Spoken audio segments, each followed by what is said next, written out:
Salut tout le monde. Le samedi 15 septembre 2018, je suis allé en compagnie de Malcolm de l'atelier Sojeune à la convention Harajuku, une convention qui a lieu chaque année dans le parc de Bercy. J'en ai profité pour poser quelques questions à différents cosplayers et cosplayeuses. Depuis combien de temps vous faites du cosplay? Sérieusement, en 2015. Moi, ça doit être plus récent, il me semble que ça fait à peu près... 2 ans. Ouais, 2 ans. Ouais, 2 ans que je te fais des costumes. Alors au moins depuis 2013-2014 quand j'ai commencé mes études, mes études supérieures. 2 ans, on a démarré, on est père et fille donc on fait tout ensemble. 2 ou 3 ans environ. Je fais du cosplay depuis 1 an. Alors mon premier cosplay ça a été il y a 20 ans mais j'étais pas vraiment cosplayer, j'étais staff moi surtout. Mais il y a 20 ans. Il y a 6 ans. Environ 6 ans. Il y a environ 6 ans aussi. C'était quoi vos premiers costumes? Zelda, non? Le mien, c'était la team Magma. Ça a été Maléfique du film que j'ai porté du coup pour la première fois, je crois à Paris Manga si je dis pas de bêtises. Mais c'était un peu le moins bon de tous. Mais j'étais très contente de l'avoir fait.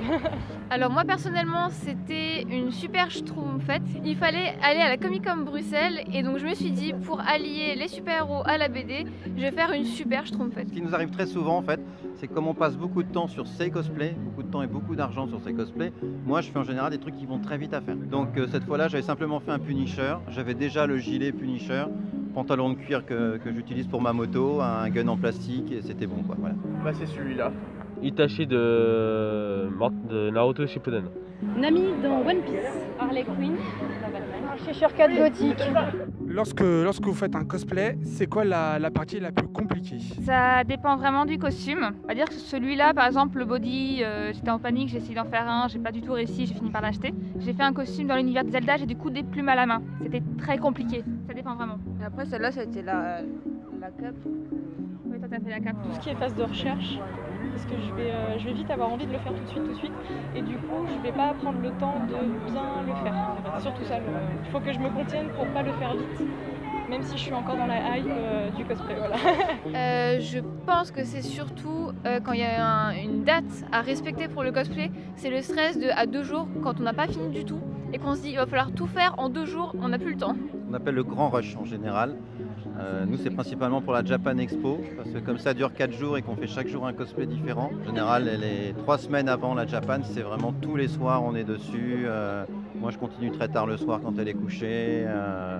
En général c'est pour la Japan Expo que c'est le pire. Sinon la partie je dirais la plus difficile pour moi, c'est de regrouper tous les éléments. Et après le deuxième travail, c'est effectivement de tout bricoler, de tout personnaliser. La plus difficile c'est la confection des matériaux qui a été fait en impression 3D. Faire le costume. Trouver le tissu, le bon tissu. Le patronage et puis faire le costume. Comment on peut faire pour vous soutenir? C'est une très bonne question en fait. Moi, comme je fais ça pour plaisir, j'ai une page, c'est tout. Bon, honnêtement, je poste quelques photos, c'est tout.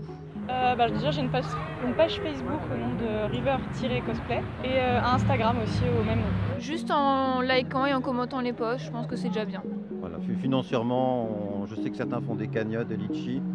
Nous, on estime que non, on n'a pas à être soutenu financièrement, mais par contre, un petit soutien moral, un petit pouce en l'air, là, ça fait plaisir. Enfin, j'ai ma page Facebook. Ouais, sur ma page Facebook. Moi, j'ai une page Facebook et Instagram sous le nom d'Alieka Cosplay. Et je sais, c'est un nom à chier. Ma page cosplay c'est l'invisible Mademoiselle Pied. Et moi du coup j'ai avec ma meilleure amie une chaîne YouTube dont elle est le principal acteur qui est Yatus Prod, qui est spécialisé en fait dans tout ce qui est boys band japonais et parodie. Merci beaucoup. Merci.